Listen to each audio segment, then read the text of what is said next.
أهلا بك، مرحبا بك، عساك بخير. الحمد لله، أعيش في دعائك. ما شاء الله، أراك سعيدا. طبعا، أيام الفرح والسرور. فهمتك، تقصد الإجازات. إي والله، عيد سعيد، أيام التضحية وأيام الأكل والشرب. حقا ما قلت.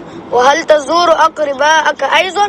طبعا، زيارات وجولات عند الأقرباء. ولكنك لا تريد زيارة الأقرباء، بل تريد أكل اللحوم والشحوم. أجل، إنه قد يكون طبعا، ولكن زيارة الأقرباء موروثة عندنا. لا تقلق، ومازحتك. لا عليك، ولكن المهم أن نستمتع في الإجازات. أكيد أكيد، وأن نروح عن أنفسنا أيضا. إي والله، فكرة رائعة. سعدت بلقائك. شكرا لك.